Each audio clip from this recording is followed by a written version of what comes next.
أعوذ بالله من الشيطان الرجيم. بسم الله الرحمن الرحيم. يا أيها الذين آمنوا كتب عليكم الصيام كما كتب على الذين من قبلكم لعلكم تتقون. أياما معدودات، فمن كان منكم مريضا أو على سفر فعدة من أيام أخر، وعلى الذين يطيقونه فدية طعام مسكين، فمن تطوع خيرا فهو خير له، وأن تصوموا خير لكم إن كنتم تعلمون. شهر رمضان الذي أنزل فيه القرآن هدى للناس وبينات من الهدى والفرقان، فمن شهد منكم الشهر فليصم، ومن كان مريضا أو على سفر فعدة من أيام أخر، يريد الله بكم اليسر ولا يريد بكم العسر ولتكملوا العدة ولتكبروا الله على ما هداكم ولعلكم تشكرون. وإذا سألك عبادي عني فإني قريب أجيب دعوة الداع إذا دعاني فليستجيبوا لي وليؤمنوا بي لعلهم يرشدون. أحل لكم ليلة الصيام الرفث إلى نسائكم هن لباس لكم وأنتم لباس لهن، علم الله أنكم كنتم تختانون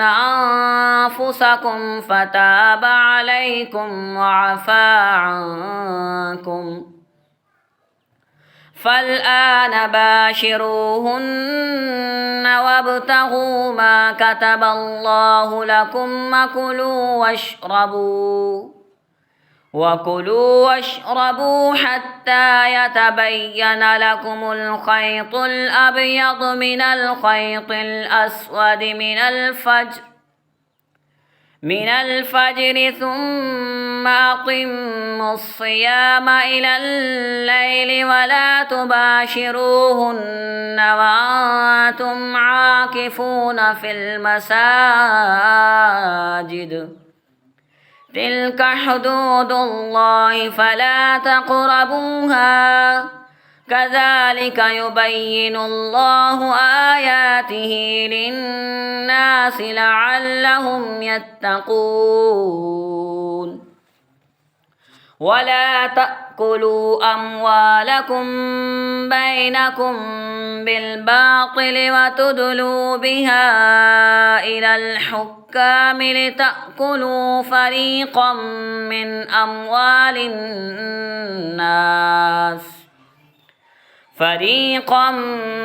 أموال الناس بالإثم وأنتم تعلمون. يسألونك عن الأهلة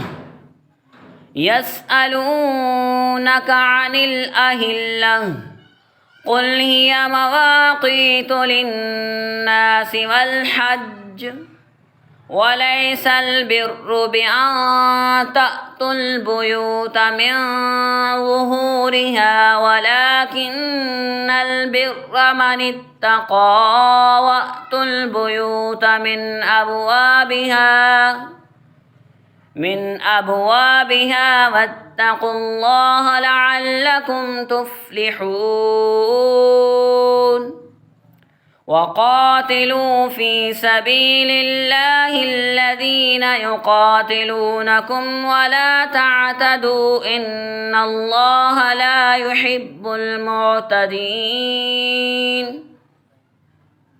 واقتلوهم حيث ثقفتموهم وأخرجوهم من حيث أخرجوكم والفتنة أشد من القتل ولا تقاتلوهم عند المسجد الحرام حتى يقاتلوكم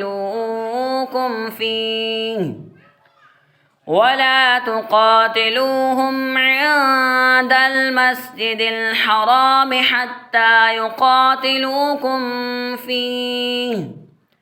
فإن قاتلوكم فاقتلوهم كذلك جزاء الكافرين فإن انتهوا فإن الله غفور رحيم وقاتلوهم حتى لا تكون فتنة ويكون الدين لله فإن انتهوا فلا عدوان إلا على الظالمين الشهر الحرام بالشهر الحرام والحرمات قصاص فمن اعتدى عليكم فاعتدوا عليه بمثل ما اعتدى عليكم واتقوا الله واعلموا أن الله مع المتقين وأنفقوا في سبيل الله ولا تلقوا بأيديكم إلى التهلكة وأحسنوا إن الله يحب المحسنين وأتموا الحج والعمرة لله فإن أحصرتم فما استيسر من الهدي ولا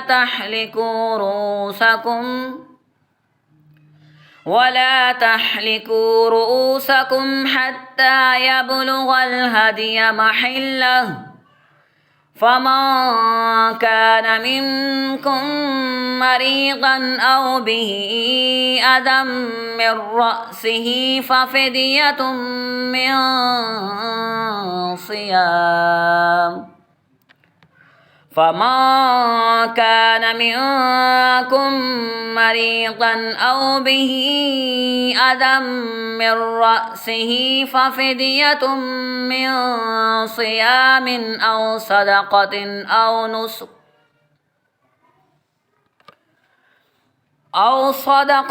أو نسك فإذا أمنتم فمن تمتع بالعمرة إلى الحج فما استيسر من الهدي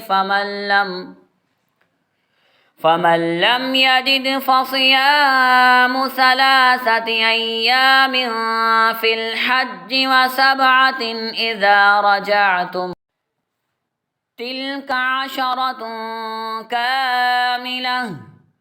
ذلك لمن لم يكن أهله حاضر المسجد الحرام واتقوا الله واعلموا أن الله شديد العقاب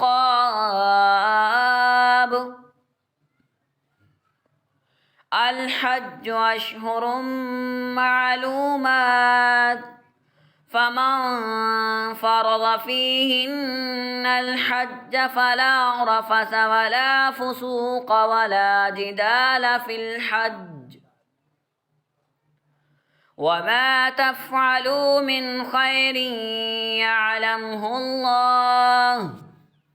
وتزودوا فإن خير الزاد التقوى واتقون يا أولي الألباب ليس عليكم جناح أن تبتغوا فضلا من ربكم فإذا أفضتم من عرفات فاذكروا الله عند المشعر الحرام واذكروه كما هداكم وإن كنتم من قبله لمن الضالين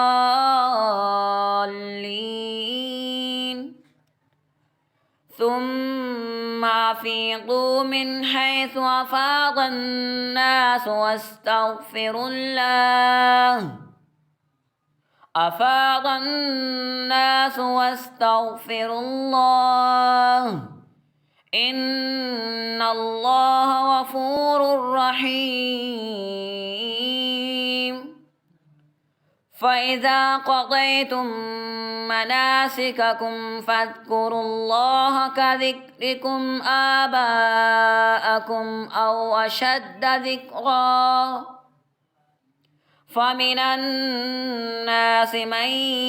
يقول ربنا آتنا في الدنيا وما له في الآخرة من خلاق ومنهم من يقول ربنا آتنا في الدنيا حسنة وفي الآخرة حسنة وقنا عذاب النار أولئك لهم نصيب مما كسبوا والله سريع الحساب واذكروا الله في أيام معدودات فمن تعجل في يومين فلا إثم عليه ومن تأخر فلا إثم عليه لمن اتقى واتقوا الله واعلموا أنكم إليه تحشرون ومن الناس من يعجبك قوله في الحياة الدنيا ويشهد الله على ما في قلبه وهو ألد الخصام وإذا تولى سعى في الأرض ليفسد فيها ويهلك الحرث والنسل والله لا يحب الفساد وإذا قيل له اتق الله أخذته العزة بالإثم فحسبه جهنم ولبئس المهاد ومن الناس من يشري نفسه ابتغاء مرضات الله والله رؤوف بالعباد يا أيها الذين آمنوا ادخلوا في السلم كافة ولا تتبعوا خطوات الشيطان إنه لكم عدو مبين فإن زللتم من بعد ما جاءتكم البينات فاعلموا أن الله عزيز حكيم هل ينظرون إلا أن يأتيهم الله في غلل من الغمام في غلل من الغمام والملائكة وقضي الأمر وإلى الله ترجع الأمور. سل بني إسرائيل كم آتيناهم من آية بينة ومن يبدل نعمة الله من بعد ما جاءته فإن الله شديد العقاب. زين للذين كفروا الحياة الدنيا ويسخرون من الذين آمنوا والذين اتقوا فوقهم يوم القيامة والله يرزق من يشاء بغير حساب. كان الناس أمة واحدة فبعث الله النبيين مبشرين ومنذرين وأنزل معهم الكتاب بالحق ليحكم بين الناس فيما اختلفوا فيه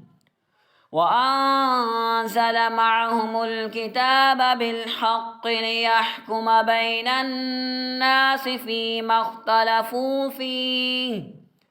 وما اختلف فيه إلا الذين أوتوه من بعد ما جاءتهم البينات بغيا بينهم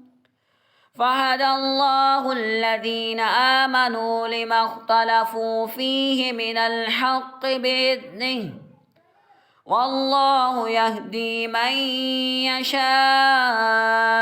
إلى صراط مستقيم. أم حسبتم أن تدخلوا الجنة ولما يأتكم مثل الذين خلوا من قبلكم مستهم البأساء والضراء وزلزلوا حتى يقول الرسول والذين آمنوا معه متى نصر الله ألا إن نصر الله قريب. يسألونك ماذا ينفقون قل ما أنفقتم من خير فللوالدين والأقربين واليتامى والمساكين وابن السبيل وما تفعلوا من خير فإن الله به عليم. كتب عليكم القتال وهو كره لكم وعسى أن تكرهوا شيئا وهو خير لكم وعسى أن تحبوا شيئا وهو شر لكم والله يعلم وأنتم لا تعلمون.